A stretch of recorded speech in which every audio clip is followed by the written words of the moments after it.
ప్రార్థన చేసుకుందాం.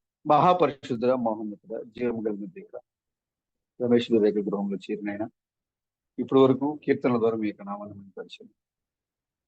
ఓ ప్రభు, మరి ఈ యొక్క గురువారం జరిగే ఈ కూడికను మరి సాతాను వాడు మరి తట్టుకోలేక భరించలేక మా యొక్క కుటుంబాల్లో అనేక అలజడులు రేపి ఈ యొక్క ఆరాధన జరగకుండా ఉండాలని వాడు ప్రయత్నం చేస్తా ఉన్నాడు. ఈ కోడికలు మరి మేము పాల్గొనకుండా ఈ యొక్క కోడిక జరగకుండా ఉండడానికి అనేక రకాల పోరాటం వాడు చేస్తా ఉన్నాడు. అయినా మీ యొక్క ఆత్మతో మేము సమస్తాన్ని జయించి మేము కలుసుకుంటున్నాము. ఈ సహోదరులు చెప్పినట్లుగా ఇక్కడ దేవుని కుమారుల మధ్యలో ఓ ప్రభు, మరి నేను మేమందరం కలిసి మిమ్మల్ని ఆరాధించము మా గొప్ప ఆనందకరమైన విషయం. మేము కలుసుకోవడానికి వేదికగా ఉన్న మా యొక్క సహోదరుడు రమేష్ గారిని బట్టి, సహోదరి జ్యోతిషిని బట్టి మీకు వందనాలు చెల్లిస్తున్నాం. బలపరచండి. అనేక సంవత్సరాలుగా ఈ యొక్క సత్యంలో ఉంటూ నేను మరి సత్యాన్ని వెంబడిస్తూ సత్యం కొరకు నిలబడి ఈ ప్రాంతంలో మరి అనేక నిందలు అవమానాలు భరిస్తూ కష్టాలు భరిస్తూ ప్రభు, మరి ఈ యొక్క నామాన్ని వారి యొక్క నుదుటకు బాసికముగా ధరించి సిగ్గుపడకుండా భయపడకుండా ఎవరు ఏం చెప్పినా కూడా లెక్క చేయకుండా కేవలము వాక్యం కొరకు నిలబడిన ఆ త్యాగాన్ని బట్టి చూస్తూ ఉంటే ప్రభు, మరి ఓ ఇందుకే కదా ప్రభు ఈ లోక ప్రజలకు ఇవ్వలేని గొప్ప భాగ్యాన్ని అత్యున్నతమైన సంఘ సభ్యులకు ఇచ్చారని మాకు అర్థమవుతుంది మా ప్రభు. కాబట్టి నేను మా యొక్క సహోదరులను దీవించండి, బలపరచండి. జరగబోయే కార్యక్రమాన్ని ఆది నుంచి అంతవరకు మీరే అధ్యక్షుడిగా ఉండి నడిపించి మహిమ ఘనత ప్రభావం పొందుకోవడం మా విమోచకుడైన క్రీస్తు బ్రహ్మాన్ని మీకు నిత్య నామములో ఈ ప్రార్థనకు ఇచ్చిన ప్రభావం. ఆమేన్. మహాపరిశుద్ధుడైన క్రీస్తు నామానికి స్తోత్రం కలుగునుగాక. మనకు దేహ విమోచకుడైన క్రీస్తు బ్రహ్మం నామమును ఆరాధించడానికి వచ్చిన ప్రతి సహోదరి సహోదరులకందరూ కూడా ఈ రాత్రి సమయం ప్రత్యేకంగా చేస్తున్నాం. హల్లెలూయా. మరి ఈ యొక్క సమయంలో మన సోదరుడు మరి రమేష్ బ్రదరు అంతా చెప్తూ ఉన్నారు. బ్రదరు ఎక్కడైనా గురువారం కూడికి ఏర్పాటు చేసిన సహోదరులు ఎవరైనా మరి సిద్ధంగా లేనట్లయితే మా ఇంటికాడ పెట్టండి, ఎన్ని వారాలు పెట్టినా పర్వాలేదని చెప్పారు బ్రదర్. అంటే వాక్యం కొరకు మరి సహోదరుడు కలిగి ఉన్న కృష్ణ మరి ఆశ, దేవుని బిడ్డలతో గడపాలనే ఒక ఆశ మరి సహోదరులు ఉంటూ ఉన్నది నిజంగా చాలా సంతోషం. మరి మనం మొదలుపెట్టి అన్ని గృహాలు పూర్తి చేసుకుని మరలా ఫస్ట్ వస్తే బాగుండేది, కానీ మనం ఇంకా ఒక వరుస కూడా మనకి పూర్తి చేసుకోలేకపోయాం మధ్యలో ఆటంకాలు రావడం వల్ల. మరి అది పూర్తి చేద్దాం ఖచ్చితంగా, ఎందుకంటే మనము మరి ముగింపు సమయంలో ఉన్నాము. కాబట్టి ఈ సమయంలో దేవునికి మరింత దగ్గరగా, సంఘానికి మరింత దగ్గరగా ఉండటం అనేది మనకి చాలా మంచిది. మరింత ఉద్యోగంగా ఉత్సాహంగా ఒకరినొకరు బలపరుచుకుంటూ మరి ప్రేమలో సహవాసంలో బలపడుతూ ఆ గొప్ప ఎత్తబాటుకి మరింత దగ్గరగా వస్తా ఉన్నాం మనం.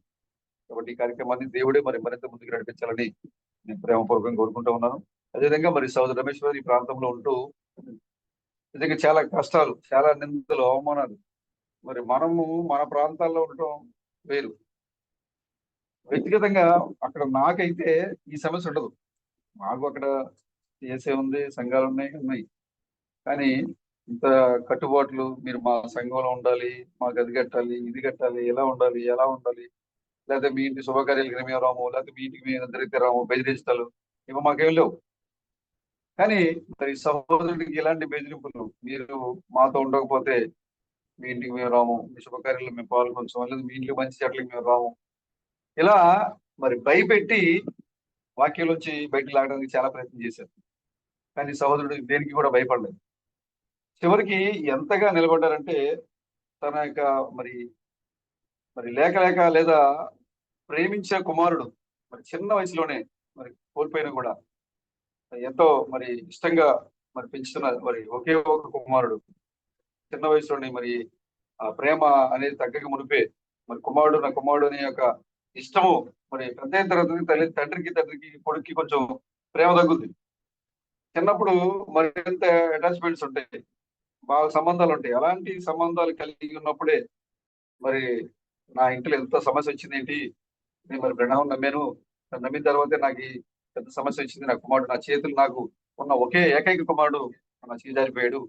కాబట్టి నిజంగా మరి ఇంకొక వాళ్ళు చెప్తున్నట్లుగా మరి గ్రహణం నమ్మడం వల్లే జరిగిందేమో అని మరి సోదరుడు ఆ, విడిచిపెట్టలేదు. నేను వచ్చేటప్పుడు ఆ, నేను చిన్న బండి మీద బొమ్మలు చనిపోయినప్పుడు వార్త విన్నప్పుడు నేను వచ్చేటప్పుడు మన కొత్త మెసేజ్ తెలుసుకున్న కొత్తలో ఉన్నాం అందరం కూడా.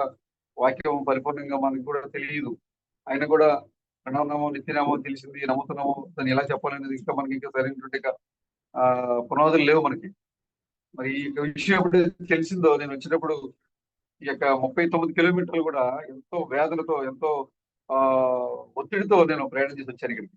ఎలా మరి సోదరుడు ఇప్పుడు నన్ను ఏమైనా అడిగితే, బ్రదర్ ఏంటి మరి మరణం నమ్మితే మరణం లేదని మనం చెప్పుకుంటాం కదా, చెప్పారు కదా, మరి ఇదేంటి నా ఇంట్లో ఇలాంటి గొప్ప విపత్తు వచ్చింది ఏంటి, మరి నా ఒకే ఒక్క మాట చనిపోయాడు ఏంటి అని అడిగితే, ప్రభా ఏం చెప్పాలి నేను, మరి దానికి నాకు సమాధానం ఏంటి, మేము మరి ప్రపంచాన్ని అంతా ఎదిరించాం మేము. బిషపులు, అర్చి బిషపులు, సంఘాలు, పెద్ద పెద్ద సంఘాలు, పురాతనమైన మరి సంఘాలు, మాకంటే అనుభవం కలిగిన వారు, మరి ఇప్పటి నుంచో ఉన్న వాళ్ళందరూ కూడా మరి సంఘాల్లో ఉన్నారు, మరి నడిపిస్తా ఉన్నారు. మరి మేము అసలు సరిగా మాకు మాట్లాడమే రాదు, మాకేమి ట్రైనింగ్ లేవు, మా బ్యాక్గ్రౌండ్ లో మేము పాస్టర్లం కాదు, మా కుటుంబంలో ఎవరు పాస్టర్స్ లేరు. మరి ఇలాంటి సమయంలో మరి ఈ వాక్యాన్ని మాకు ఇచ్చారు. మరి ఈ సమయంలో మరి సోదరి కుటుంబంలో ఇంత గొప్ప అలజడి మరి ఆ, సాధారణ లేపింది. మరి ఈ సమయంలో మరి సహోదరిని ఎలా మేము ఓదార్చాలి, ఎలా ఈ యొక్క సమస్య నుంచి మరి మేము మరి జయించాలి అనుకుంటూ నేను ఎంతో ఈ 39 కిలోమీటర్లు ఎంతో ఒత్తిడితో వచ్చాను. కానీ సోదరుడు మరి ఎక్కడా కూడా ఈ రోజు వరకు కూడా ఎప్పుడు కూడా నేను ఈ వాక్యం వల్ల నష్టపోయాను, ఈ వాక్యం నమ్మడం వల్ల నేను మీ కుటుంబంలో ఒక కుమారుని కోల్పోయాను, లేదా మీకు ఏదో నష్టం వచ్చింది, లేదా మా బంధువులు కోల్పోయారు, లేదా మా సంఘం మమ్మల్ని వెలేసింది, లేదా మమ్మల్ని పిలవట్లేదు, మమ్మల్ని రావద్దన్నారు, లేదా మేము రావంటున్నారు, ఇలాగ ఇప్పుడు కూడా మరి సహోదరుడు మనతో చెప్పలేదు. కారణము సహోదరుడు పట్టుకున్న వాక్యం ఏంటంటే అతను ఎరిగినాడు కాబట్టి అంత ధైర్యంగా ఉండగలిగాడు ఆయన. యోబు మరి సహోదరు అయితే ఒక్క కుమారునే మరి కోల్పోయాడు, కానీ యోబు తన కుమారుని, కుమార్తెల్ని, ఆస్తిని, అంతస్తుల్ని అన్ని కోల్పోయినా యెహోవా ఇచ్చాడు, యెహోవా తీసుకున్నాడు అని చెప్పాడు ఒకే ఒక మాట. కాబట్టి యోబు లాంటి మరి యోబు కంటే కూడా ఒక నిజమైన సహోదరుడు ఈ లోకంలో మరి దేవుని కొరకు నిలబడి ఉన్నాడని తర్వాత నాకు అర్థమైంది. వాక్యం కొరకు సహోదరులు నిలబడుతున్న యొక్క తీరి, మరి ఆ యొక్క త్యాగము నిజంగా చాలా గొప్ప విషయం. ఇది ఈ లోకం చూడడానికి చిన్నగా కనపడవచ్చు, లేకపోతే అంటే ఆ అవమాన పడుస్తూ మనల్ని ఎగతాళి చేస్తూ ఉండొచ్చు. కానీ ఇది గొప్ప, మరి యోబు కంటే మన పితరులు చేసిన కార్యం కంటే ఇది గొప్ప కార్యం. ఇది సాతాను పర్మిషన్ తీసుకుని వచ్చింది. చూడు మరి రమేష్, మీ యొక్క రమేష్ కుమారుడు మరి నీ నామం ధరించున్నాడు, ఆ కుటుంబంలో ఒక అలజడి నేను రేపాను అనుకో, నీ ఎదుట నీ ముఖమే దూషించి వెళ్ళిపోతాడు అని అనుమతి, దేవుని యొక్క అనుమతితో మరి సోదరి కుటుంబంలో ప్రవేశించింది. ఆయన కూడా మరి సోదరుడు ఎక్కడ కూడా మరి భయపడలేదు. యెహోవా ఇచ్చాడు, యెహోవా తీసుకున్నాడు. చాలాసార్లు సోదరు చెప్పాడు నాతో, ఓ మనం ఆ గొప్ప పెద్దపట్లకి వెళ్ళినప్పుడు, ఓ నాకు కుమారుడిగా వచ్చిన ఆ కుమారుడు మనం కలుసుకుంటాం బ్రదర్ అని అడిగారు. ఖచ్చితంగా మన యొక్క సోదరు మనం కలుసుకుంటాము. దేవుని యొక్క జీవ గ్రంథంలో మరి అతని యొక్క పేరు రాసినట్లయితే మనం ఖచ్చితంగా మరి కుమారుడిని మనం కలుసుకుంటాం సోదరుని నేను సోదరు చెప్పడం జరిగింది.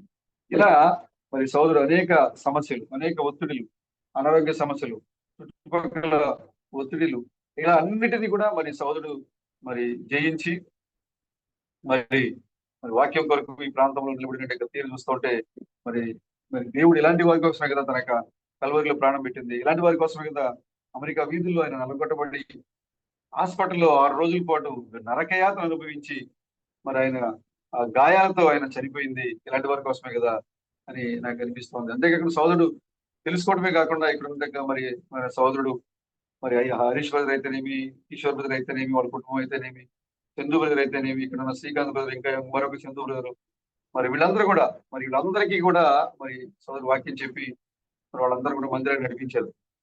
కొంతమంది ఆ వాక్యం అర్థమైన వాళ్ళు, దేవుడి భయం ఉన్న వాళ్ళు, ఇది సత్యమైన మార్గం అనుకున్న వాళ్ళు మాత్రం మరి వాళ్ళు ఆరాధనలోకి రావడం ఆగలేదు. కానీ కొంతమంది వారికి పరిస్థితులు బట్టి, లేదా మరి బండ మీద పడిన విత్తనాల వల్ల కొన్ని ఐక్య విచారాలతో కొంతమంది రాలేకపోయారు. కానీ మరి సోదరులు నడిపించిన ప్రతి ఒక్కరు కూడా సత్యాన్ని వెంబడించి తెలుసుకున్నారు. ఎందుకంటే దాన్ని బట్టి అర్థమవుతుంది ఆయన ఈ ప్రాంతంలో దీపస్తంభంగా ఉన్నాడు, అనేక మందికి వెలుగునిచ్చి సోదరుగా ఉన్నాడు అనే విషయము చాలా స్పష్టమవుతోంది ఇక్కడ. కాబట్టి ఈ ప్రాంతంలో మరి సహోదరుని దేవుడు లేపడం అనేది మరి నిజంగా చాలా గొప్ప విషయము. మరి ఒక ఉద్దేశంతోనే దేవుడు ఈ కార్యాన్ని జరిగిస్తూ ఉంటాడు. కాబట్టి ఈ ప్రాంతంలో సహోదరుని ఉంచడం కూడా ఒక ఉద్దేశం ఉంది. కాబట్టి ఆ యొక్క ఉద్దేశాన్ని మరి దేవుని యొక్క చిత్తాన్ని మరి 100% సహోదరు నెరవేర్చినట్లుగా దేవుని చిత్తానికి లోబడినట్లు కూడా ప్రభు మరింత ధైర్యాన్ని శక్తినిచ్చిన గాక. హల్లెలూయా. మరి కుటుంబంలో ఎలాంటి సమస్యలు ఉన్నా కూడా మరి వాక్యంతో జయించే గొప్ప ధైర్యాన్ని, విశ్వాసాన్ని కూడా దేవుడు కుటుంబానికి ఇచ్చిన గాక. హల్లెలూయా. దావీదు అంటున్నారు, ఎదుటి వారిని చూసి నువ్వు మత్సరపడొద్దని చెప్తున్నాడు. చూడండి ఒకసారి కీర్తన గ్రంథము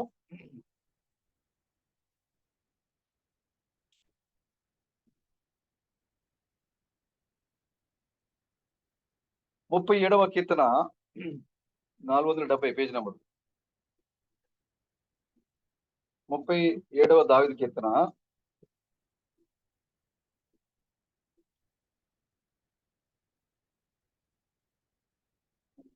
ఫస్ట్ నుంచి. చెడ్డవారిని చూచి నీవు వ్యసన పడకము, దుష్కార్యములు చేయవారిని చూచి మత్సర పడకము. చూసారా, మనం మత్సర పడుతూ ఉంటాం, వ్యసన పడుతూ ఉంటాం. ఎందుకంటే ఇతను నాకంటే గొప్పగా ఉన్నాడు, మంచి ఇల్లు కట్టాడు, మంచి కారు కొన్నాడు, మంచి హోదాలో ఉన్నాడు, మనం ఇలాగే ఉన్నాం, కానీ వాళ్ళు అభివృద్ధి చెందుతున్నారు అని వ్యసన పడుతూ ఉంటాం మనం. ఇక్కడ దావీదు ఏమంటాడంటే, వారు చెడ్డవారు కాబట్టి వారి హృదయం అంతా కూడా లోక సంపాదన మీదే ఉంటది. వాళ్ళు దేవునికి ఇవ్వాల్సిన సమయాన్ని దొంగిలించి దేవుడిని విడిచిపెట్టి వారు డబ్బు సంపాదించే దాని మీదే ఉంటారు. కానీ మనమైతే దేవుని ఎడల సమయాన్ని కేటాయిస్తాం, మనం దేవుని కొరకు సమయాన్ని కేటాయిస్తాం మనం. కాబట్టి చెడ్డవారిగా ఉన్న వాళ్ళు సంపాదన చూసి మంచివారిగా ఉన్న మనం వ్యసన పడకూడదు. వాళ్ళు అలా ఉన్నారు, వీళ్ళలా ఉన్నారు, మనం ఏంటి ఎలా ఉన్నాము. నువ్వు వ్యసనపడాల్సింది ఎక్కడంటే, నీకంటే ప్రార్థనా జీవితం కలిగిన సహోదరుని చూసి వ్యసనపడాలి. నీకంటే బాగా భక్తిగా విశ్వాసంగా ఉన్న సహోదరుని చూసి నువ్వు అసూయపడాలి. నువ్వు అసూయపడాల్సింది, వ్యసనపడాల్సింది, నువ్వు మరి కోపపడాల్సింది ఎవరు చూసి అంటే, నీకంటే ఎక్కువ ప్రార్థన చేసేవాడు, నీకంటే ఎక్కువ దేవుడితో గడిపేవాడు, నీకంటే ఎక్కువ విశ్వాసంతో ఉండేవాళ్ళు, నీకంటే ఎక్కువ దేవుని మార్గాన్ని వెంబడించేవాళ్ళు చూసి నువ్వు అసూయపడాలి, మత్సరపడాలి. దావీదు అంటున్నాడు, చెడ్డవారిని చూసి నువ్వు వ్యసనపడకము, దుష్కార్యములు చేయువారిని చూసి మత్సరపడకము. వారు గడ్డి వలనే త్వరగా ఎండిపోవుదురు, పచ్చని కూర వలె వాడిపోవుదురు. చూసారా, వాళ్ళు సంపాదిస్తారు, కానీ మనం కూర భూమిలో ఉన్నంతసేపు ఎలా ఉంటది, అది పచ్చగా ఉంటది. ఆ కూర ఎప్పుడైనా సరే మనం భూమి నుంచి దాన్ని తీగ మురుపు, దాని కొయ్యకు మురుపు ఎలా ఉంటది, అది పచ్చగా ఉంటది. కానీ ఎప్పుడైతే ఆ చెట్టు నుంచి ఆ ఆకుని మనం కట్ చేసామో అదేమైపోద్ది, నిమిషాలకి మారిపోతూ ఉంటది, దాని స్థితి ఎండిపోతా ఉంటది. ఈ చెడ్డవారు సంపాదించి లోకంలో సంపాదించేవారు, దేవుని విడిచిపెట్టేవారు, దేవుని వెంబడించిన వారు, వాళ్ళ పరిస్థితి కూడా అలాగే ఉంటది. కొంతకాలం వాళ్ళు సంపాదించుకోగలుగుతారు, కొంతకాలం వాళ్ళు ఈ లోకంలో ఘనంగా మనకు కనపడతారు, కానీ వాళ్ళు త్వరగా ఎండిపోతారంట. వాళ్ళు త్వరగా వాళ్ళ యొక్క ఆస్తి, వాళ్ళ యొక్క ఐశ్వర్యము, వాళ్ళ ఘనత, వారి పేరు అంతా కూడా త్వరగా కోల్పోతారు, వాళ్ళు ఎండిపోతుంది. చూడు, పచ్చ కూర వలె వారు వాడిపోదురు. యెహోవా యందు నమ్మిక ఉంచి మేలు చేయము, దేశమందు నివసించి సత్యమును అనుసరించము, యెహోవాను బట్టి సంతోషించము. ఆయన నీ హృదయ వాంఛలను తీర్చును. నీ మార్గమును యెహోవాకు అప్పగింపుము. నీవు ఆయనను నమ్ముకునుము, ఆయన నీ కార్యము నెరవేర్చును. ఆయన వెలుగును వలె నీ నీతిని, మధ్యాహ్నముల వలె నీ నిర్దోషత్వమును వెల్లడిపరచును. చూసారా, నువ్వు ఎంత నీతిగా యథార్థంగా ఉంటావో, నీ నీతి, నీ యథార్థత అంతగా తేజరం చేస్తాడు, వెలుగును అంత ప్రసరింప చేస్తాడు ఈ లోకంలో. ఎవరైతే చెడ్డకార్యం చేసేవాళ్ళు ఉన్నారో వాళ్ళు ఏమైపోతారు, త్వరగా వాడిపోతారు. కానీ నువ్వు నీతి మంత్రిగా ఉన్నప్పుడు ఏమవుతుందంటే, నీ యొక్క నీతి భూమి మీద వర్ధిల్లుతూ ఉంటుంది, ప్రకాశిస్తూ ఉంటుంది. 6వ వచనం, ఆయన వెలుగును వలె నీ నీతిని, మధ్యాహ్నము వలె నీ నిర్దోషత్వం వెల్లడిపరచును. యెహోవా ఎదుట మౌనంగా ఉండి ఆయన కొరకు కనిపెట్టుకునము. తన మార్గమును వర్ధిల్లు అని చూచి వ్యసన పడకము, దురాలోచనలు నెరవేర్చుకును అని చూచి వ్యసన పడకము. కోపము మానము, ఆగ్రహము విడిచిపెట్టము, వ్యసన పడకము, అది కీడికే కారణము. చూసారా, తమ మార్గమున దురాలోచనలు వదిలితూ ఉంటారు. వాళ్ళు చేసే పనులు వాళ్ళు అనుకుంటారు, మా అబ్బాయి బాగా పని చేస్తున్నాడు, వాడు ఎలా సంపాదిస్తున్నాడో తెలీదు, దొంగతనం చేస్తున్నాడు, మోసం చేస్తున్నాడు, లంచాలు పుచ్చుకుంటున్నాడు, ఎలా సంపాదిస్తున్నాడో తెలీదు. కానీ వాళ్ళు ఏమనుకుంటారంటే, అబ్బా ఇతను బాగా సంపాదిస్తున్నాడు, ఇతను బాగా అభివృద్ధి చెందాడు, పొలాలు కొన్నాడు, ఆస్తులు కొన్నాడు, ఇల్లు కట్టాడు, బాగా డబ్బుని సంపాదించాడు మరి అని ఈ లోకం పొగుడుతూ ఉంటది. కానీ బైబిల్ చెప్తా ఉంది, అలాంటి వారిని చూచి విశ్వాసిగా ఉన్న నీవు వ్యసన పడకూడదు. అసూయ పడకూడదు. ఎందుకంటే వాళ్ళు కొంతకాలం వరకు మాత్రమే వాళ్ళు ఈ లోకంలో మరి వర్ధిల్లినట్లుగా కనబడుతూ ఉంటారు. తమ మార్గంలో వర్ధిల్లు వారిగా ఉంటారు వాళ్ళు. కానీ నీవు దేవుని ఎడల నీతిమంతుడిగా ఉన్నట్లయితే నీ నీతి మధ్యాహ్నపు వెలుగు వలె ప్రకాశిస్తూ ఉంటుంది ఈ లోకంలో. నీ యొక్క నీతి మధ్యాహ్నపు వెలుగు వలె ప్రకాశిస్తూ ఉంటుంది. కాబట్టి ఈ యొక్క లోకంలో ఉన్న వారిని, నీ చుట్టుపక్కల ఉన్న వారిని, నీ బంధువుల్ని, నీ స్నేహితుల్ని, నీ అన్నదమ్ముల్ని, వీళ్ళందరినీ చూసి నీకంటే గొప్పగా ఉన్నారే అని వాళ్ళు చూసి నువ్వు మత్సరపడొద్దు, వ్యసనపడొద్దు. వాళ్ళని చూసి నువ్వు అసూయపడొద్దు. ఎందుకంటే దేవుణ్ణి విడిచిపెట్టి డబ్బు సంపాదించాలని యావలో లేదా ఆ ఆశలో ఉన్న వారికి కూరవలే, పచ్చని ఆకుకూర వలె వాళ్ళందరూ కూడా ఏదైపోతారు, వాడిపోతారు. కాబట్టి మరి సోదరికి మనం ప్రేమపూర్వకంగా చెప్పేది ఏంటంటే, చాలా మంది అంటూ ఉంటారు, నేను ప్రణామ సంఘానికి వెళ్ళామండి, మాకేమి మరి ఆశీర్వాదం లేదండి అని చెప్తాడు ఒక సోదరుడు. మేము ప్రణామం నమ్ముకున్న తర్వాత మాకు ఏ మంచి జరగలేదండి. ఏ మంచి జరగాలండి? మంచి జరగడం అర్థం ఏంటి? దేవుడు నమ్ముకున్న తర్వాత ఏ మంచి జరగాలి? మనాన్ని జయించి నిత్యత్వంలోకి వెళ్తున్నావు. దానికి మించిన ఆశీర్వాదం ఈ లోకంలో నీకు మరొకటి లేదు.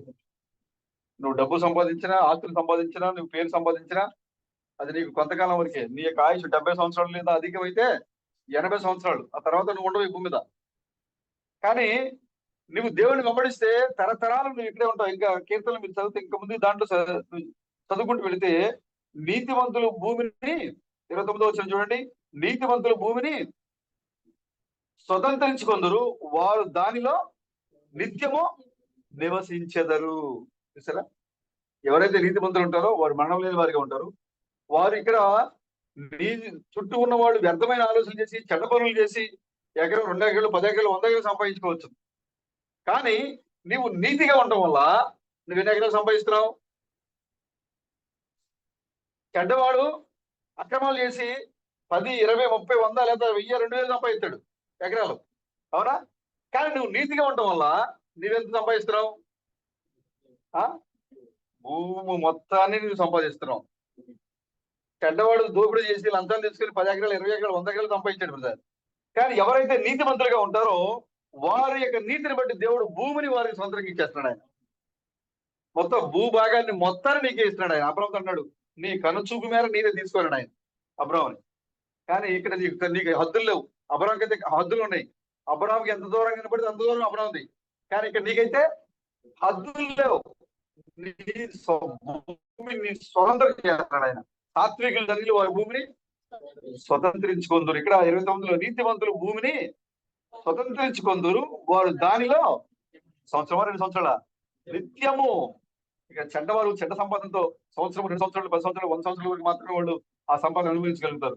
కానీ నువ్వు నీతిమంతుడిగా ఉండటం వల్ల, నీతిని గమనించడం వల్ల నీ యొక్క నీతి మధ్యాహ్న కాలపు వెలుగు వరకు ప్రకటిస్తూ ఉంటుంది ఈ లోకంలో. నువ్వు నీతిమంతుడిగా ఉండటం వల్ల నీవు ఈ భూభాగాన్ని మొత్తాన్ని స్వాధీనపడుతుంటావు. అప్పుడు నువ్వు ఈ లోకంలో ఉన్న అందరికంటే గొప్ప ధనవంతుడు. నీవు అప్పుడు వాళ్ళైతే సంపాదించి వ్యవసాయం చేయాలి, కానీ నీకు అక్కడ వ్యవసాయం చేసే పని లేదు నీకు ఇక్కడ.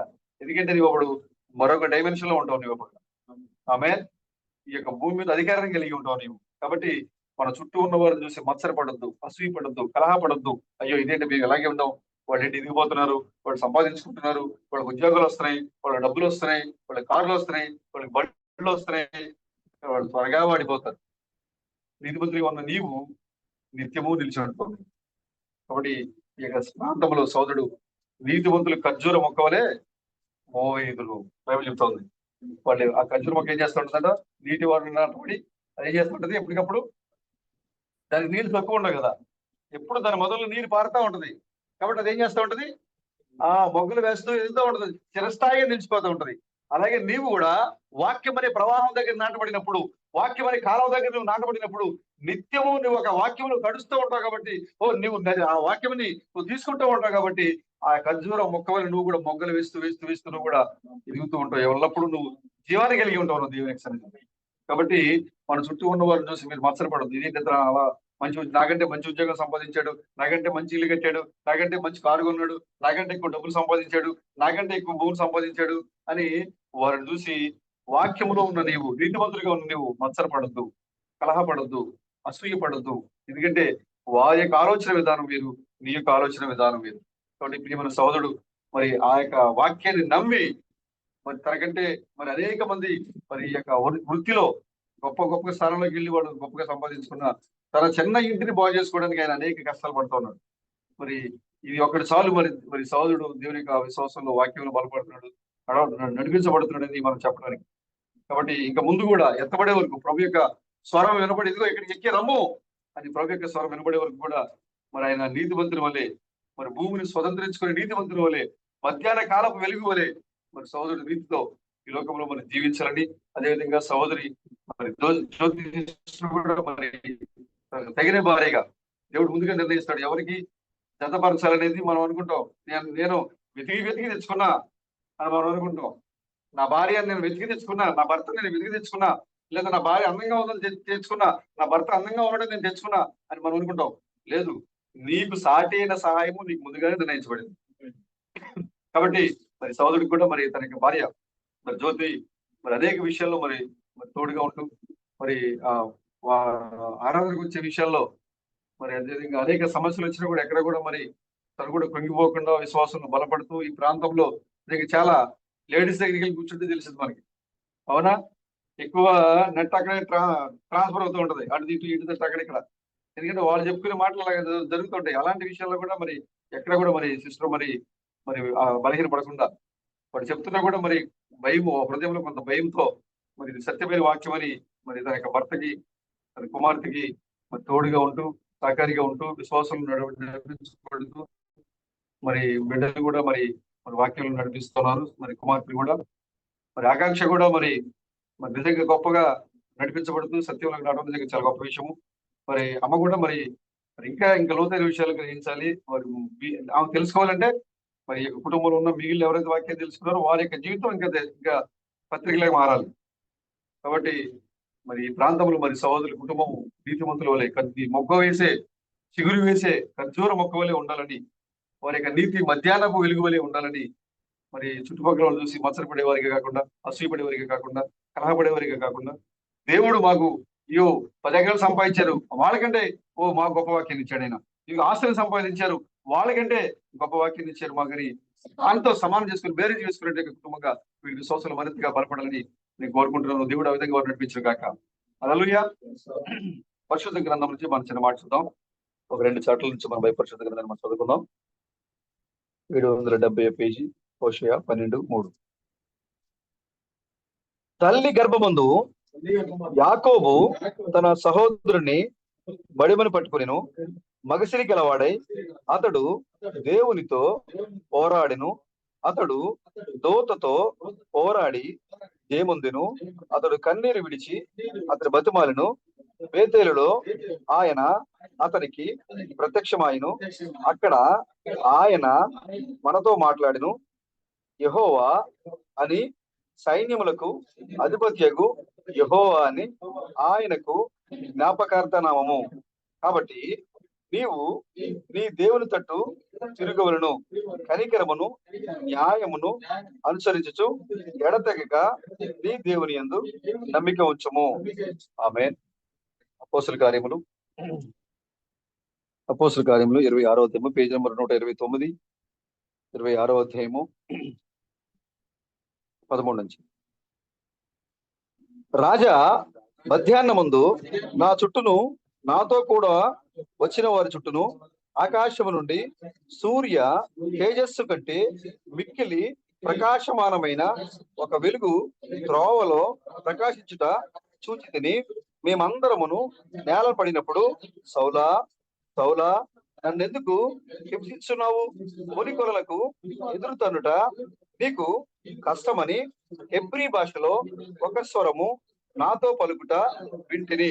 అప్పుడు నేను, ప్రభువా నీవు ఎవడవని అడుగగా, ప్రభువు నేను నీవు హింసించున్న యేసును, నీవు నన్ను చూచి ఉన్న సంగతిని గురించి, నేను నీకు కనబడబోవు సంగతిని గురించి నిన్ను పరిచారకుని గాను సాక్షిని గాను నియమించకై కనబడి ఉన్నాను. నీవు లేచి నీ పాదములు మోపి నిలువుము. నేను ఈ ప్రజల వలనను అన్ని జనుల వలనను హాని కలగకుండా నిన్ను కాపాడేదను. వారు చీకటిలో నుండి వెలుగులోనికి, సాతాను అధికారము నుండి దేవుని వైపునకు తిరిగి నాయందలి విశ్వాసము చేత పాప క్షమాపణను పరిశుద్ధపరచబడిన వారిలో స్వాస్థ్యమును పొందునట్లు వారి కన్నులు తెరుచుటకై నేను నిన్ను వారి యొద్దకు పంపేదనని చెప్పాను. ఆమేన్. కాబట్టి అగ్రిప్ప రాజా, ఆకాశము నుండి కలిగిన ఆ దర్శనమునకు నేను అవిధేయుడిని కాక మొదట దమస్కులోని వారికి, యెరూషలేములోను యూదయ దేశమంతటను, తరువాత అన్ని జనులకును వారు మారు మనస్సు పొంది దేవుని తట్టు తిరిగి మారు మనస్సునకు తగిన క్రియలు చేయవలనని ప్రకటించుంటిని. ఆమేన్. ఈ హేతువు చేత యూదులు దేవాలయంలో నన్ను పట్టుకుని చంపుటకు ప్రయత్నం చేసిరి. ఆయనను నేను దేవుని వలనైనా సహాయం పొంది నేటి వరకు నిలిచి క్రీస్తు శ్రమపడి మృతుల పునరుత్థానము పొందువారిలో మొదటి వాడుకున్న చేత ఈ ప్రజలకు, అన్ని జనులకును వెలుగు ప్రచురింపబోవునని ప్రవక్తలను మోషేయు ముందుగా చెప్పినవి కాక మరి ఏమియు చెప్పక అల్పులకును గనులకును సాక్ష్యం ఇచ్చుచుంటుంది. ఆమేన్. ప్రార్థన చేస్తాం. ఓ మా మంచి ప్రభువా, అబ్రహాము దేవుడా, ఇస్సాకు దేవుడా, యాకోబు దేవుడా, యోసేపు దేవుడా, సియోను దేవుడా, మీకు వందనాలు చెల్లిస్తున్నాం. ఈ రాత్రికాల సమయంలో మాతో ఉన్న దేవుడా, మాలో ఉన్న దేవుడా, మమ్మల్ని నడిపిస్తున్న దేవుడా, మాకు పైన ఉన్న దేవుడా, మా లోపల ఉన్న దేవుడా, మా పక్కన ఉన్న దేవుడా, మీకు వందనాలు చెల్లిస్తున్నాం. ఓ ప్రభు, మరి ఓ సమస్తము మా కొరకు మేలు, మా సమస్తము జరుగుతుంది మీరు చెప్పావు మా ప్రభు. ఎందుకంటే ఎవరైతే యెహోవాను ఆశ్రయిస్తారో, ఎవరైతే ఆ గడి యొక్క వర్తమానాన్ని వెంబడిస్తారో వారి కొరకు సమస్తము సమకూడి జరుగుతుందని చెప్పావు మా ప్రభు. కాబట్టి నైనా ఈ రాత్రికాల సమయంలో ప్రభు, మరి మా యొక్క సహోదరుని యొక్క గృహంలో మమ్మల్ని ప్రవేశపెట్టిందని బట్టి వందనాలు చెల్లిస్తున్నాం. ఓ ప్రభు, మరి ఈ యొక్క ఉదయం నుంచి సాయంత్రం వరకు మా యొక్క జీవితంలో మేము చేసిన అతి గొప్ప ముఖ్యమైన సంపాదించే పని మేము ఏదైనా చేసామంటే అది ఇప్పుడు మేము నిలబడిన సమయమైనది మా ప్రభు. కాబట్టి ఈ గొప్ప విలువైన సమయంలో మమ్మల్ని వచ్చేది మీకు వందనాలు చెల్లిస్తున్నాం. చదవబడిన లేఖన భాగాన్ని దీవించండి, మీరు ఆశీర్వదించండి, మీరే మాట్లాడండి, మీరే రంగం మీద రండి మా ప్రభు. సముద్రం అల్లకల్లంగా ఉన్నప్పుడు సముద్రం నెమ్మనపరిచి శిష్యుల యొక్క హృదయాలను నెమ్మనపరచడానికి మీరు ఏ విధంగా అయితే రంగం మీద కదలాడారో, ఇప్పుడు అదే విధంగా లోకమంతా అల్లకల్లంగా ఉంది. అనేక మరణపు ఛాయలు కనబడుతూ ఉన్నాయి. చిన్న గుంపు, చిన్న మంద ఈ యొక్క నావలో, ఈ యొక్క లోకమనే సముద్రమనే యొక్క నావలో చిన్న గుంపు ప్రాణభయంతో కొట్టుమిట్టాడుతోంది.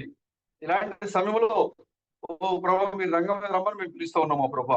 సమస్తాన్ని గద్దించడం మేము అడుగుతూ ఉన్నాం మా ప్రభు. మీ యొక్క సోదరులు మీరు తీసుకుని నడిపించండి మా ప్రభు. నీకు వందనాలు. మీరే నాయకుడిగా నడిపించి మహిమ ఘనత ప్రభావం పొందుకొని మరి రాజులకు రాజుగా, ప్రభులకు ప్రభుగా, పెళ్లి కుమారుగా రాబోతున్నాం మా విమోచకుడైన క్రీస్తు బ్రహ్మణం యొక్క నిత్య నామంలో ఈ ప్రార్థన అడుగుతున్నాం ప్రభు. Amen. Thank you brother. God bless you.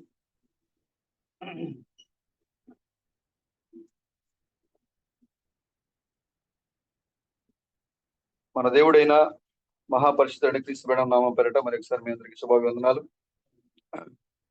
రాత్రికాల సమయంలో మరి దూర ప్రాంతం నుంచి దేవుని యొక్క సన్నిధిలో సహోదరులతో కలపడానికి వచ్చిన ప్రతి ఒక్కరికి కూడా మరి ప్రత్యేకంగా వందనాలు. ప్రభు మీ కుటుంబాలు బాగా దీవించిన కాక. హల్లెలూయా.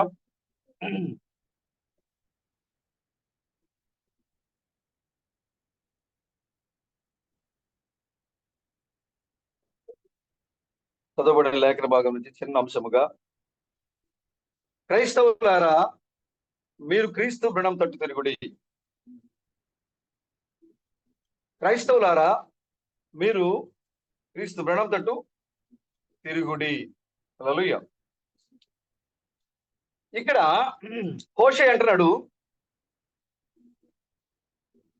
యాకోబు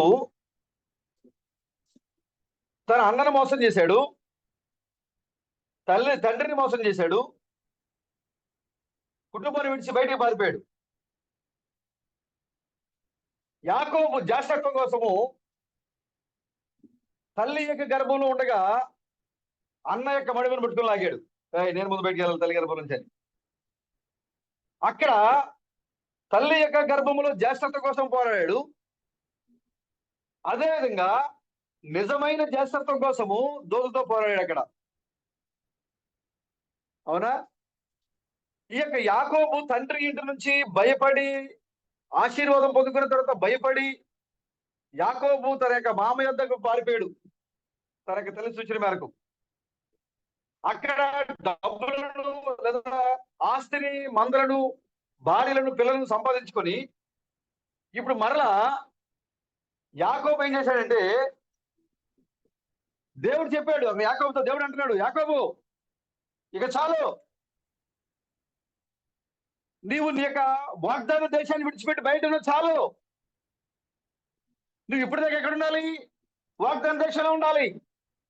వాగ్దాన దేశం అంటే ఏది? అబ్రహాముకి ఇచ్చిన భూమి. అబ్రహాం ఇచ్చిన భూమి ఎక్కడుంది?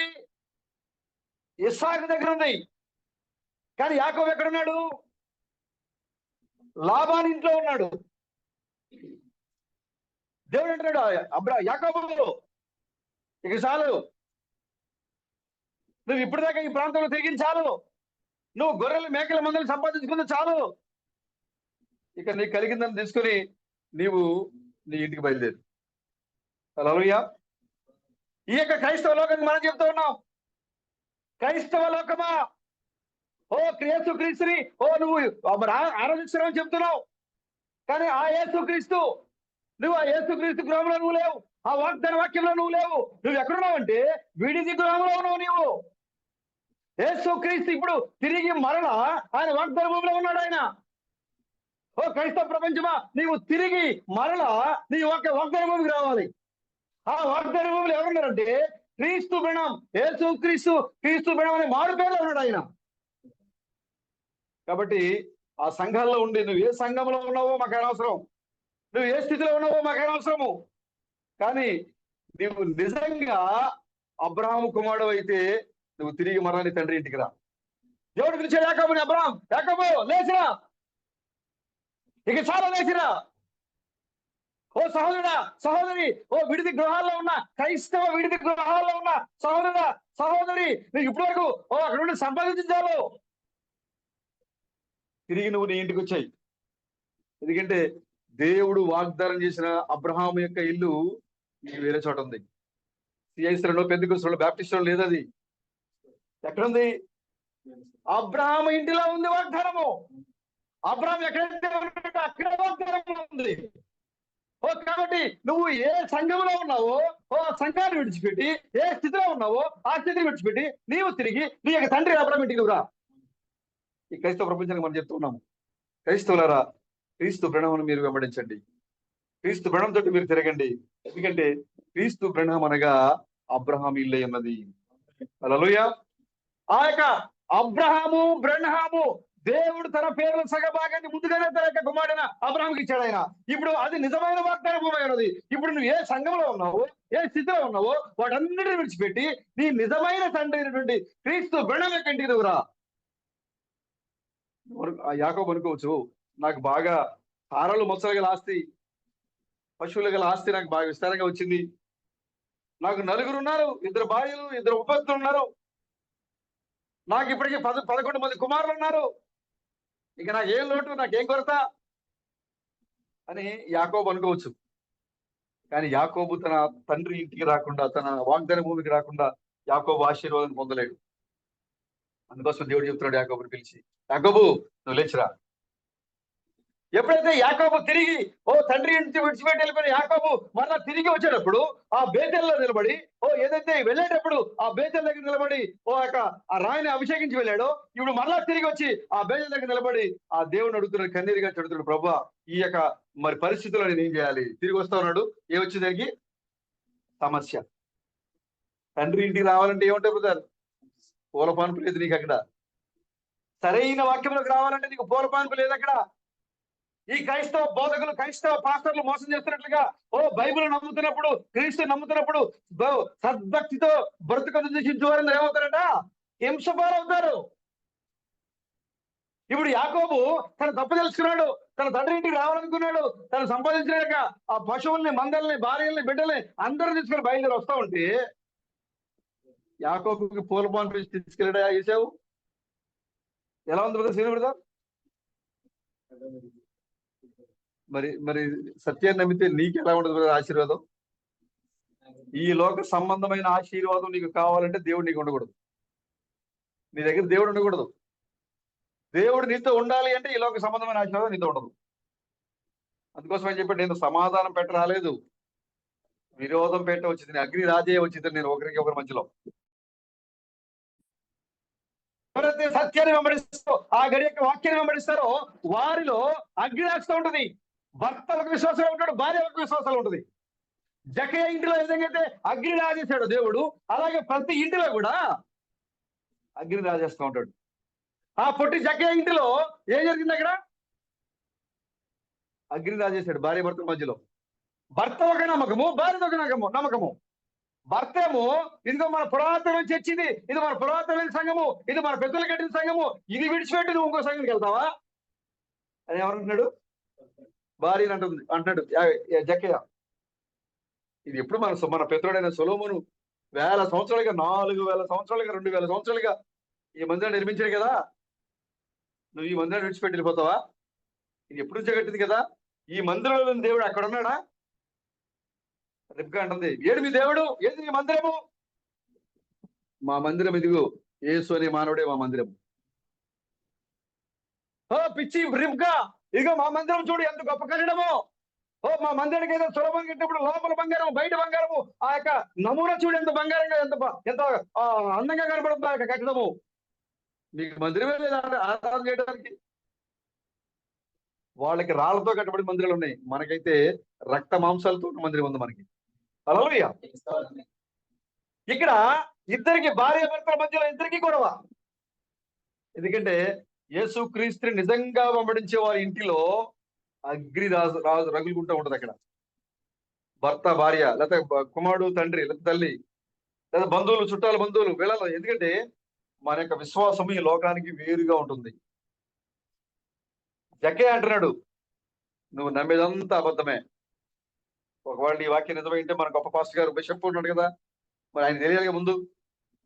మరి తెలియాలిగా, ఆయన తెలియకండి నీకే తెలిసింది. నువ్వు ట్రైనింగ్ అయ్యావా? ఇంట్లో కూర్చొని, నువ్వు హోటల్లో కూర్చొని బిల్లు చూసుకుంటావు. నువ్వు ఇక్కడ బిషప్ గారంటే ఎక్కడ ఉంటాడు? ఆయన బైబుల్ని మొత్తం చదువుతున్నాడు కదా, ఆయనకి తెలియని సత్యము ఓ హోటల్ మీద నీకు తెలిసిందా? అక్కడ మరి అనేక మందిని పాస్టర్లుగా తీర్చిదిద్దేట ఆ యొక్క బోధకులు లేని ఈ యొక్క సత్యము మరి ఎక్కడో మరి టాపీ పని చేసుకునే రమేష్ తెలిసిందా? నమ్ముతారా బ్రదర్? వైరం వస్తూ ఉంటుంది లోకం. సత్యాన్ని వెంబడించే ప్రతి కుటుంబంలో కూడా వ్యతిరేకులే కనపడుతుంటారు, ఎటువైపు చూసినా కూడా. ఇప్పుడు యాకోబు కూడా తండ్రి ఇంటికి వెళ్ళిపోదామని చేస్తాడు ఆయన. అయ్యో ఇప్పుడు దాకా నేను ఎక్కడెక్కడ తిరిగాను, నా తండ్రిని విడిచిపెట్టాను, తల్లిని విడిచిపెట్టాను, బంధువులు విడిచిపెట్టాను, అక్కడున్న నా యొక్క ఆస్తిని విడిచిపెట్టాను, కాబట్టి నేను మరలా తిరిగి ఆయనకి వెళ్ళిపోతామని చెప్పి తన తప్పు తెలుసుకొని తిరిగి మళ్ళీ వచ్చేస్తా ఉంటే ఎదురుగా వచ్చింది ఒక వార్త వచ్చింది, నీ అన్న పరివారంతో కత్తులు తీసుకొని వస్తున్నాడు, నేను చంపేయాలని. ఏం చేయాలని?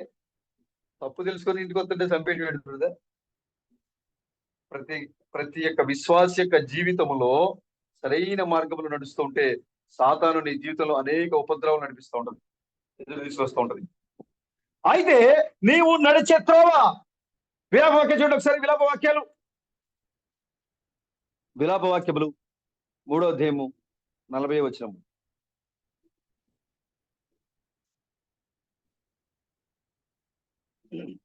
మన మార్గములను పరిశోధించి తెలుసుకుని మనము యెహోవా తట్టు తిరుగుదాము. మనం ఏం చేయాలంట?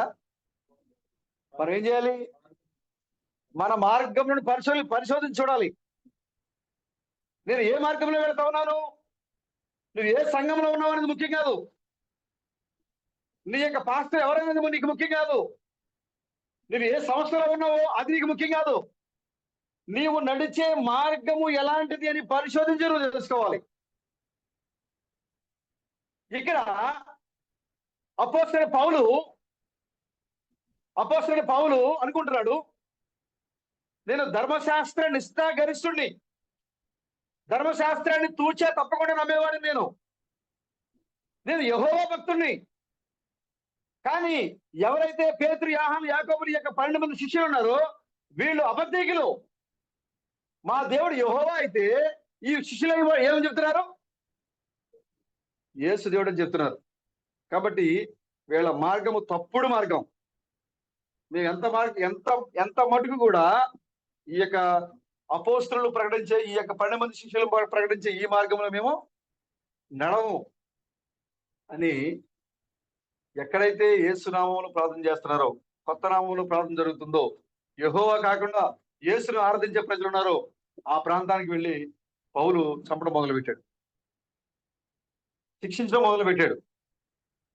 దమస్కులో క్రైస్తవులు ప్రబలిపోతున్నారు, ఎక్కువైపోతుంది. యేసునే మానవుడిని దేవుడు చేశారు అక్కడ ఆ సంఘము, ఓ దమస్కులో ఉన్న సంఘము అని తెలుసుకొని అక్కడ రోమ ప్రభుత్వం చేత అధికారాన్ని పొంది, ధర్మశాస్త్ర యాజకుల చేత అధికారాన్ని పొంది అక్కడ ఉన్న సంఘాన్ని హింసించడానికి బయలుదేరి వెళ్తా ఉన్నాడు. తన మార్గం మనకి చక్కగా కనబడతా ఉంది, నీతికి కనబడతా ఉంది.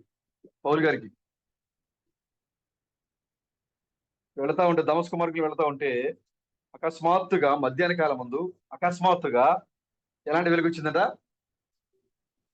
సూర్యుని కంటే తేజస్సు గల ప్రకాశమానము వెలుగు, సూర్యుని కంటే వెలుగు, సూర్యుని కంటే గొప్ప వెలుగు. నీ యొక్క నీతి ఎలా ఉంటుందంట? చూసారా ఏ ఏ వెలుగు అది? ఏదైతే మధ్యాహ్న కాల సమయంలో దమస్కు మార్గంలో పౌలు కనబడిన వెలుగుందో ఆ యొక్క వెలుగు నీకు రావాలి.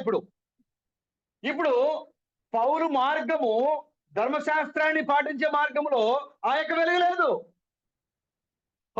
పౌలు యొక్క మార్గంలో వెలుగు ఎప్పుడు వచ్చిందంటే, ఎప్పుడైతే దమస్కు మార్గానికి వెళతా ఉన్నాడో అప్పుడు సూర్యుని యొక్క తేజస్సు కంటే ప్రకాశమానమైన వెలుగు బైబిల్ రాయబడింది అక్కడ అపొస్తలుల కార్యాలు 26వ అధ్యాయంలో.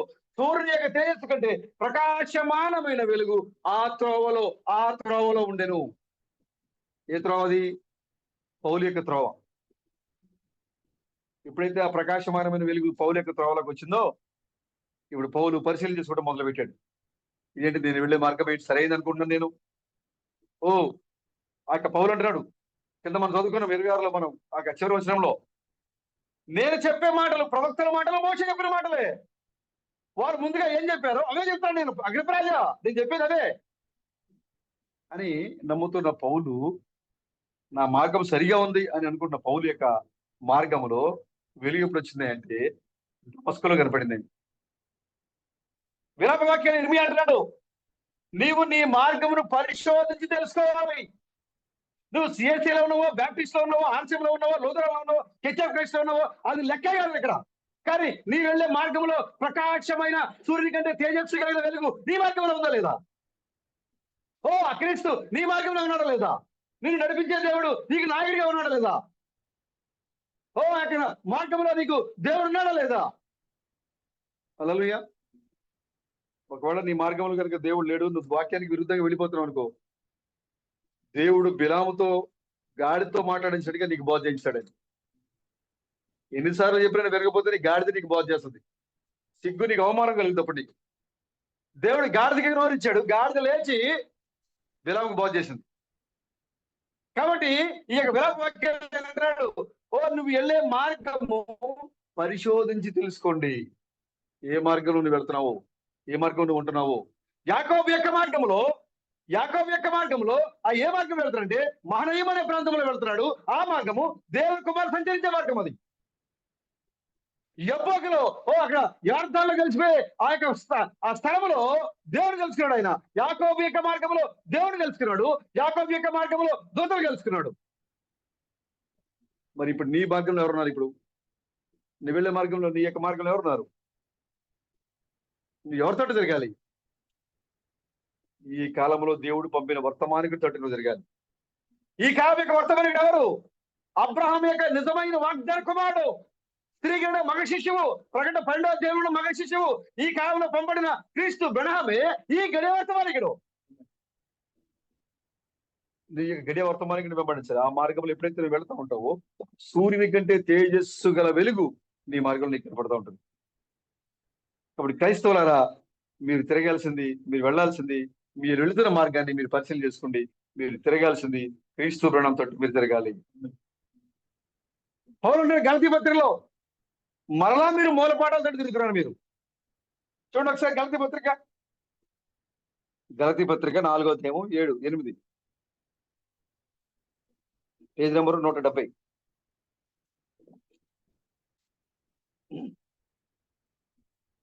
ఆ కాలమందు అయితే మీరు దేవుని ఎరిగిన వారై నిజమునకు దేవుళ్ళు కాని వారికి దాసులు ఇంటిని కానీ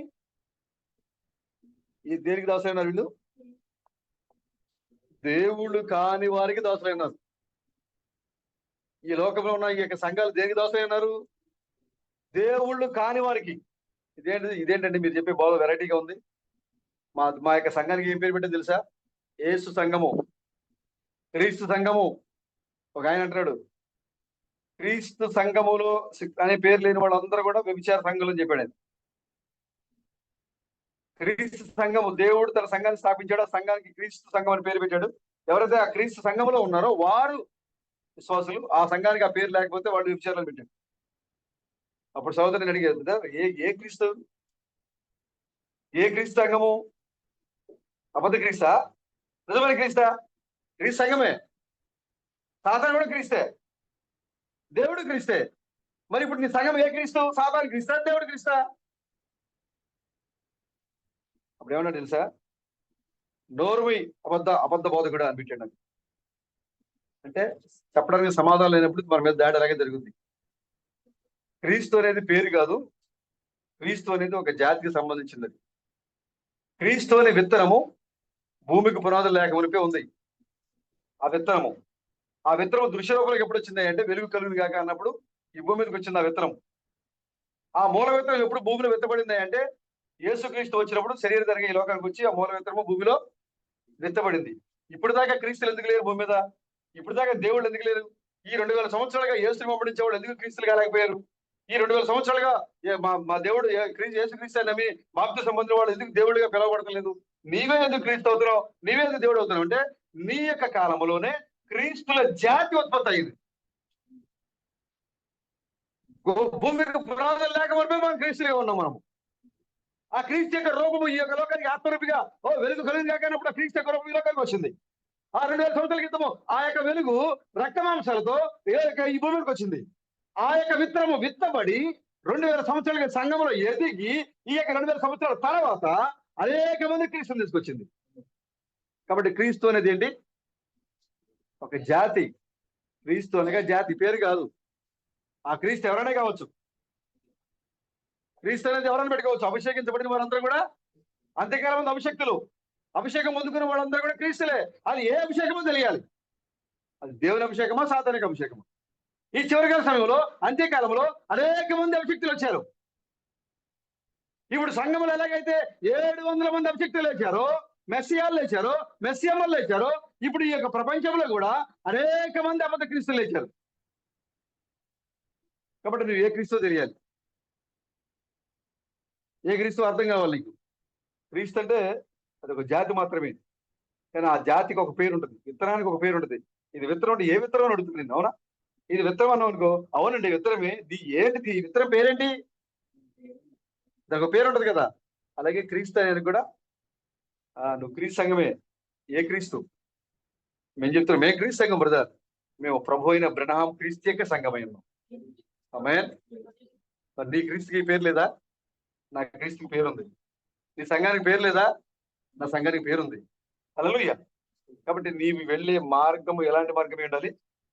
సరైన మార్గమే ఉండాలి. ఆ మార్గంలో నిజంగా అది మార్గము దేవుని యొక్క మార్గం కాదని నువ్వు పరిశోధించి తెలుసుకొని నువ్వు ఆ మార్గంలో వెళ్ళాలి. అది నువ్వు ఏ సంఘంలో ఉన్నాడు ముఖ్యం కాదు. నువ్వు వెళ్ళే మార్గము పరిశీలించి తెలుసుకోవాలి. ఆ మార్గంలో దేవుడు ఉన్నాడా లేదా, వర్తమానం ఉందా లేదా, వర్తమానికుడు ఉన్నాడా లేదా అని ఎరిగి నువ్వు ఆ మార్గంలో నువ్వు వెళ్ళాలి. హల్లెలూయా. ప్రభుకి స్తోత్రం కలుగును గాక. ఇక్కడ చూడండి,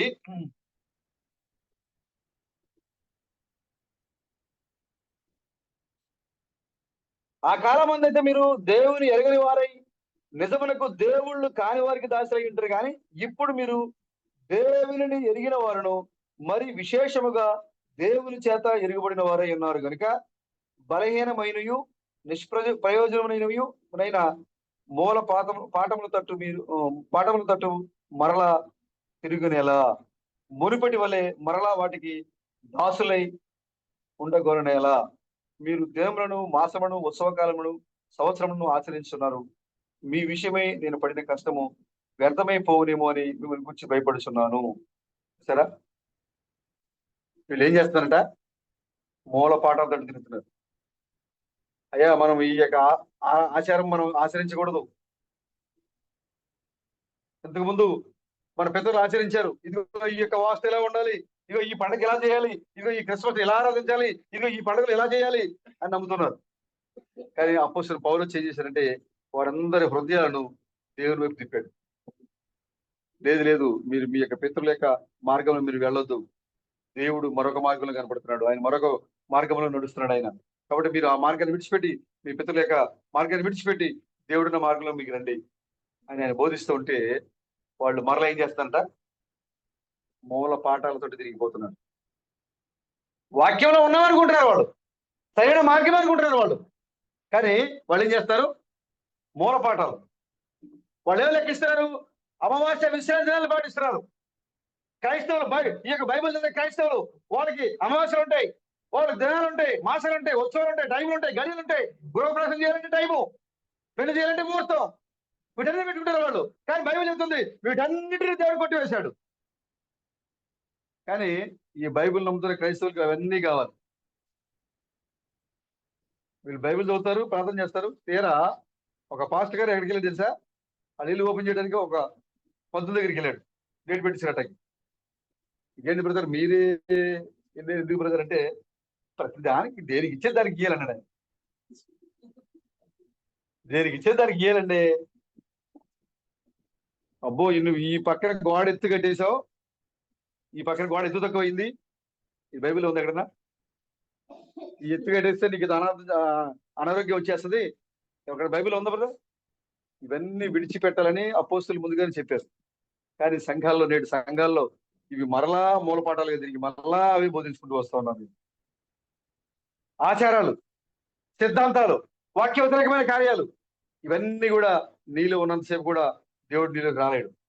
నువ్వు ఎప్పుడైతే లోక సంబంధమైన కార్యాలు విడిచిపెట్టేసి నీ యొక్క మార్గాన్ని పరిశీలించి తెలుసుకొని సరైన వాక్యంలో నడుచుకుంటూ నువ్వు దేవునితో తిరుగుతావో, అక్కడ ప్రకాశమానమైన సూర్యుని కంటే తేజస్సు గల యొక్క ప్రకాశమానమైన వెలుగు నీ యొక్క మార్గంలో చూస్తావు. అక్కడ ఈ యొక్క క్రైస్తవ ప్రపంచంలో ఉన్న ప్రతి ఒక్కరు కూడా మీరు అనుకుంటున్నారు మేము దేవుడిని కలిగి ఉన్నామని, కానీ మీరు దేవుడిని కలిగి లేదు. మీరు ఎక్కడున్నారంటే విడిది గృహాల్లో ఉన్నారు. మీరు దేవుడిని కలిగి ఉండాలంటే వాగ్దాన కుమారుడు ఉన్నట్టుగా అబ్రాహాము దగ్గరికి మీరు రావాలి. మీరు ఏం చేయాలంటే తిరిగి మరలా దేవుని దగ్గరికి మీరు తిరగాలి. నువ్వు ఎక్కడున్నా సరే, ఏ సంఘంలో ఉన్నా సరే, నువ్వు దేవుని తట్టు తిరగాలి. దానియేలు శత్రువుల మధ్యలో ఉన్నాడు, అనిల మధ్యలో ఉన్నాడు. దేవుని ఆరాధించదని ఆయనకి కఠిన ఆంక్షలు పెట్టారు. కావాలని దేవుడిని ఆరాధిస్తాడు కాబట్టి ఆ సమయంలో దానియేలు మనము శిక్షించొద్దు, చంపేయచ్చని కావాలని ఒక చట్టం తయారు చేయించారు. అయినా దానియేలు భయపడలేదు. అక్కడ మిద్ది మీదకి ఎక్కి ముమ్మారు దేవుని తట్టు తిరిగి ప్రార్థన చేశాడు. దేవుడు దానియేలు యొక్క ప్రార్థన ఆలకించాడు. ఆయన చెప్పాడు ముందుగానే సొలొమోను ద్వారా, నువ్వు ఎక్కడున్నా సరే ఆపద సమయంలో కనుక నువ్వు ఈ యొక్క మందిరం తట్టు తిరిగి ప్రార్థన చేస్తే నీ ప్రార్థనకు నేను బదులిస్తాను. నువ్వు ఎక్కడున్నా సరే. యోనా నినివే పట్టణానికి వెళ్ళమంటే పోయాడు, తర్షీషుకి పారిపోయాడు. 500 మైళ్ళ దూరం, కిలోమీటర్లు ఉన్న నినివేకి వెళ్ళి యోనా అంటే 2500 కిలోమీటర్ల దూరం తర్షీషుకి వెళ్తున్నాడు.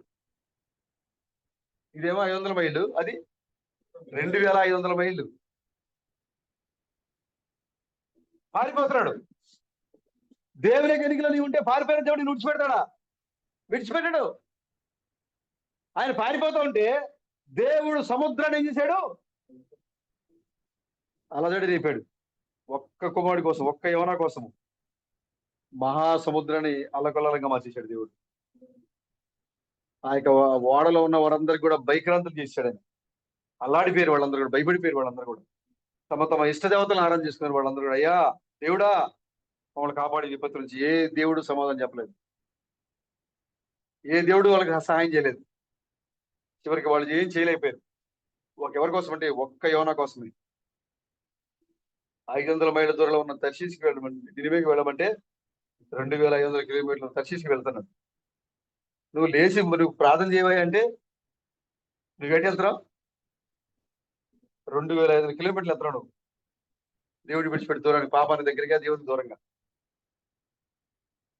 దేవుడికి దగ్గరగా రమ్మని చెప్పాడు ఆయన. నువ్వు దూరంగా వెళ్ళిపోతున్నావు, పారిపోతున్నావు ప్రభు సన్నిధిలోంచి.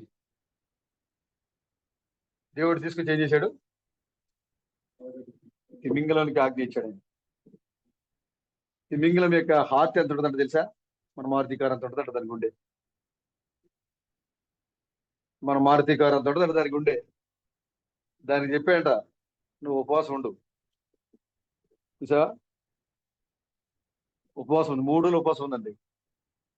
దేవుడి ఆజ్ఞకి లోబడి. ఎవరి కోసం అంటే దేవుని కుమారుని కోసం, దేవుని ప్రవక్త కోసం, ఆ గడియ వర్తమానికుడి కోసం 3 రోజుల ఉపవాసం ఉంది తినకుండా.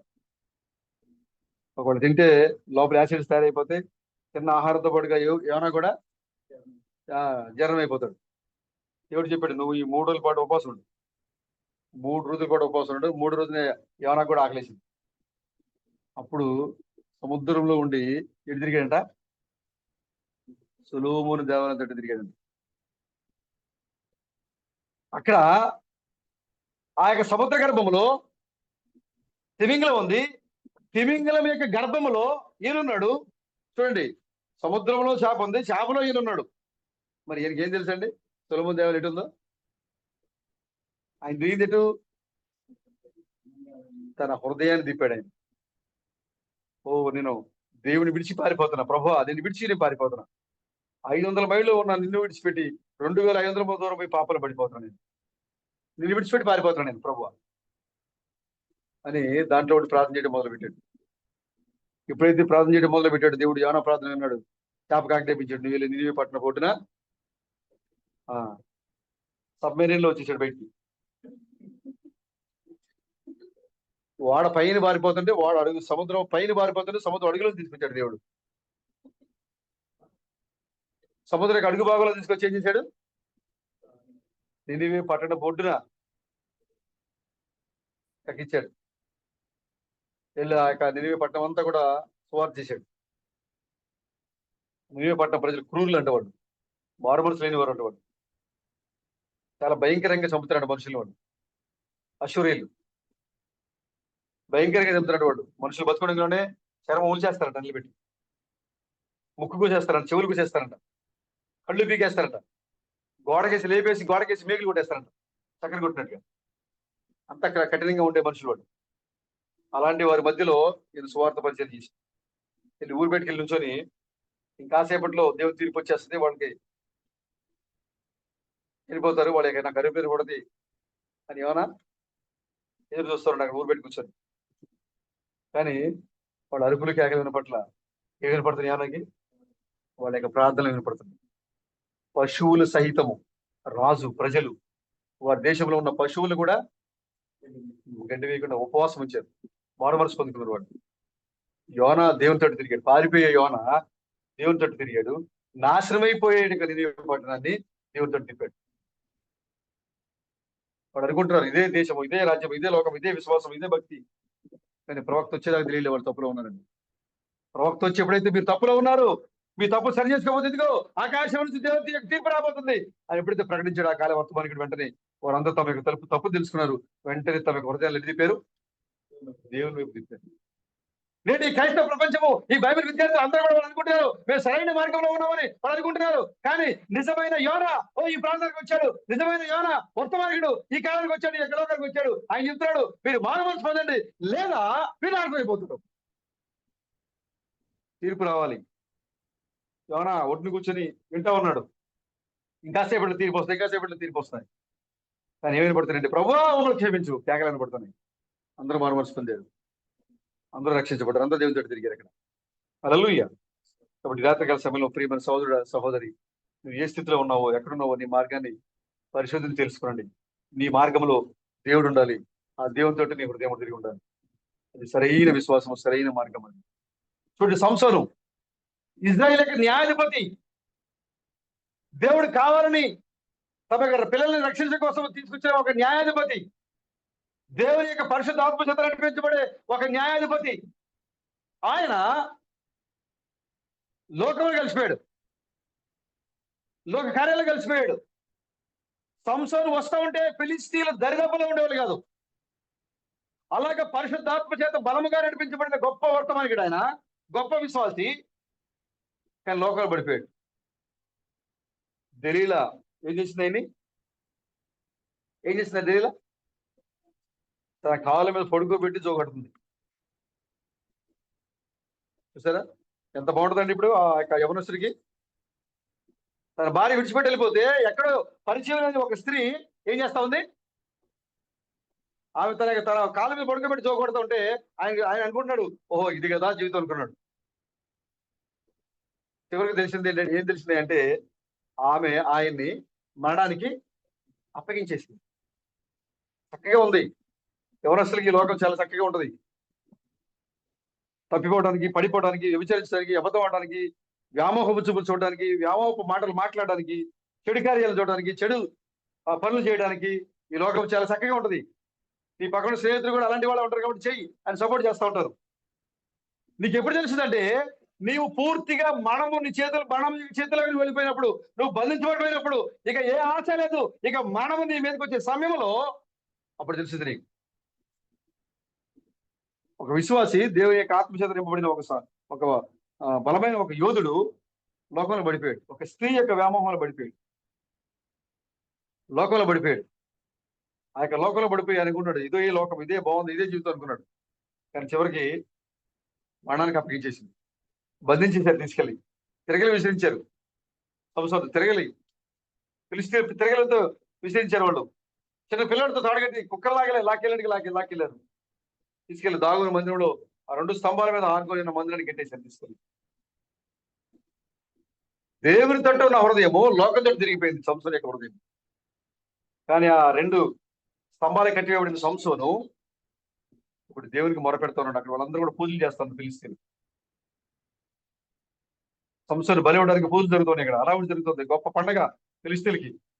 తమ చిరకాల శత్రువు చనిపోతున్నాడనే పండగలో ఉన్నారు వాళ్ళందరూ కూడా.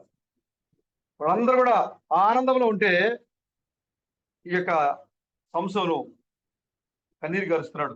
తన కళ్ళ నుండి నీరు మరియు రక్తం కారుతా ఉంది. ఎందుకంటే కళ్ళు 2 పెరిగిపోయి పీగేశారు. రక్తం కారుతా ఉంది, నీళ్లు కారుతా ఉన్నాయి. తన యొక్క హృదయాన్ని ఎటు తిప్పుతున్నాడంటే సొలొమోను మందిరంతో తిప్పుతున్నాడు ఆయన. దేవునితో తిప్పుతున్నాడు ఆయన. హల్లెలూయా, ప్రభుకి స్తోత్రం కలుగును గాక. కాబట్టి ప్రియమైన సహోదరులారా, నువ్వు ఏ పరిస్థితిలో ఉన్నావో, ఎలా ఉన్నావో నీ మార్గాన్ని పరిశీలన చేసుకోండి. మీ హృదయంలో ప్రభు వైపు మీరు తిప్పండి. లోకంలో ఉన్నారా, అవిశ్వాసంలో ఉన్నారా, మీరు సరైన మార్గంలో ఉన్నారని భ్రమలో ఉండి లోకంలో కలిసిపోయి ఉన్నారా? ఒకవేళ అలా ఉంటే కనుక నువ్వు మరణపు బంధకాల్లో నువ్వు బంధించబడి ఉన్నావు. ఈ సమయంలో నువ్వు ఒక్కసారి నీ హృదయాన్ని ప్రభు వైపు తిప్పండి. ఆయన ప్రార్థనకు బదిలిచ్చే దేవుడే అన్నాడు. ఆయన సంవత్సరం అడిగాడు, ప్రభువా కేవలం ఒక్కసారి, ప్రభువా కేవలము మరొక్కసారి నాకు ఈ అవకాశం ఇవ్వండి అని అడిగినప్పుడు దేవుడు సంవత్సరానికి బలాన్ని ఇచ్చాడు. తన 2 చేతులతో ఆధారపడిన 2 స్తంభాలు లాగినప్పుడు తన జీవిత కాలంలో చంపిన వారి లెక్క కంటే అప్పుడు చనిపోయిన వారి లెక్క మరి ఎక్కువగా ఉంది. లోకంలో పడిపోయిన సంవత్సరం దేవుడితో తిరిగాడు. ఈ యొక్క కాలంలో, ఈ యొక్క సమయంలో భూమి మీద ఉన్న సహోదరి నీ హృదయం ఏమైపు ఉంది? లోకం వైపు ఉందా, దేవుని వైపు ఉందా? ఏమంటున్నాడు, ఈ యొక్క లోక సంబంధమైన కార్యాలు చూసినప్పుడు నా హృదయం ప్రేరేపించబడి నేను వాటి వైపు తిరుగుతానేమో. ఈ లోకంలో జరిగే కార్యాలు చూసినప్పుడు ఎవరు స్త్రీగా ఉండి నువ్వు నీ వైపు చూస్తున్నప్పుడు నీ పక్కన సహోదరి చేస్తున్న కార్యాలు, నీ సహోదరి చేస్తున్న కార్యాలు, లోకంలో నిండిపోయిన వ్యామోహమైన కార్యాలు చూసి నీ హృదయం ప్రేరేపించబడి దేవుని తట్టు కాకుండా లోకం వైపు తిరుగుతారేమో. ఏమంటున్నాడు, ప్రభువా నన్ను నీ తట్టే ఉంచము. దావీదు అంటున్నాడు, ప్రభువా నేను నా యొక్క హృదయాన్ని నీ తట్టే తిప్పుతాను. నేను నా 2 చేతుల పైకి ఎత్తి నా హృదయాన్ని నీ వైపే ఉంచుతాను నేను. హోషేయ అంటున్నాడు, యాకోబు ఏ విధంగా అయితే తిరిగి తన తండ్రి ఇంటికి వచ్చాడు, దేవుని తోటి తిరిగాడు, నీవు కూడా నీ యొక్క దేవుని తోటి తిరుగు.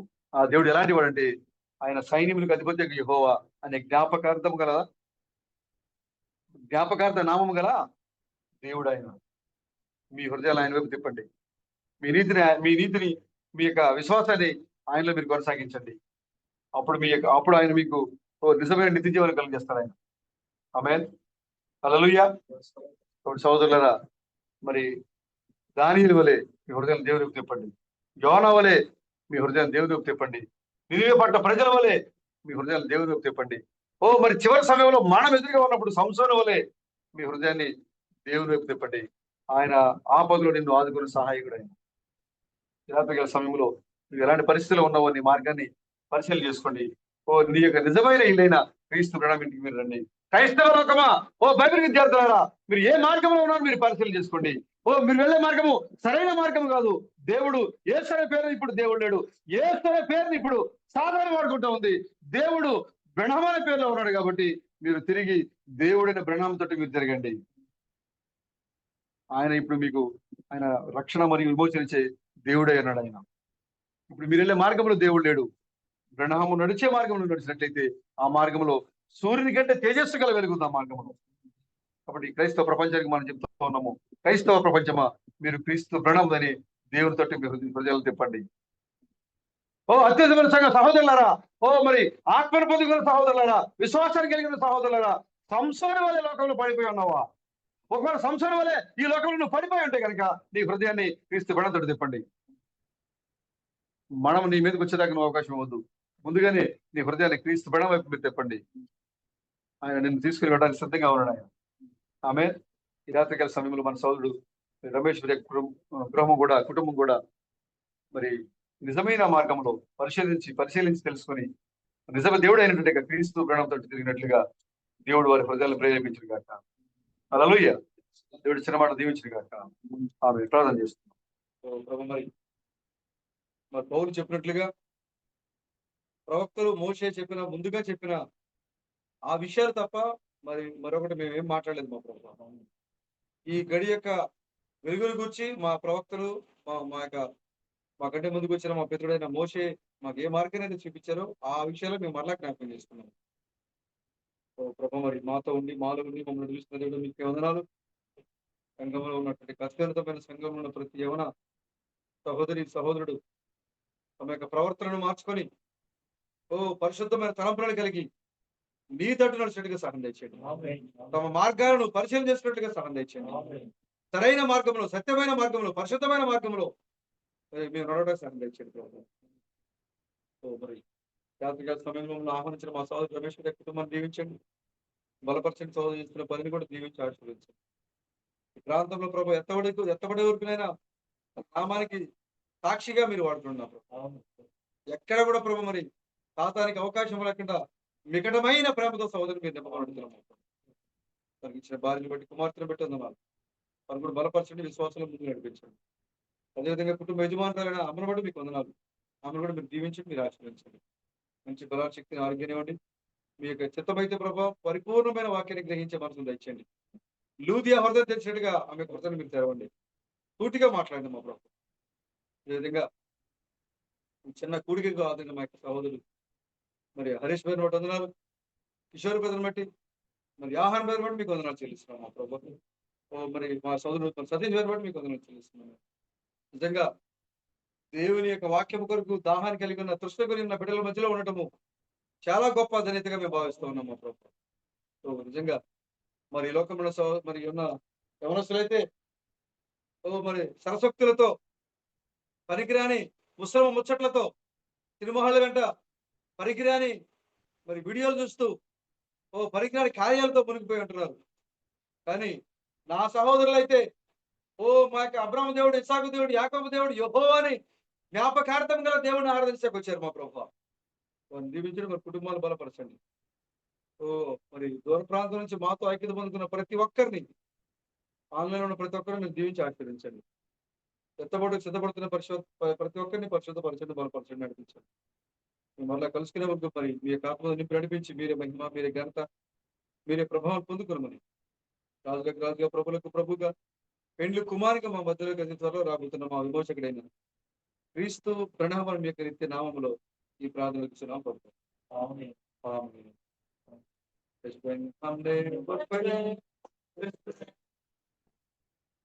మన రాజులకు ప్రభులకు ప్రభును, మన పెండ్లి కుమారుడైన క్రీస్తు బ్రహ్మ యొక్క కృప, సమాధానం ఈ రాత్రికాల సమయంలో దేవుని బిడ్డలను ఆహ్వానించి ఇప్పటి వరకు ప్రార్థనలు గడిపిన సోదరులు రమేష్ కుటుంబంలో దూర ప్రాంతం నుంచి రాత్రి అయినా కూడా అలసిపోయినా కూడా మరి ఇప్పటి వరకు ఆన్లైన్లో ఉంటూ దేవుని యొక్క వాక్యం వింటూ మరి ఆన్లైన్లో దూర ప్రాంతం నుంచి ఐక్యత పొందుకున్న సహోదరులకు, ప్రపంచవ్యాప్తంగా సిద్ధపడుతున్న నిజమైన దేవుని యొక్క వధువులకు ఇప్పుడు ఎల్లప్పుడూ కృపా సమాధానము తోడై ఉండి నడిపించిన గాక.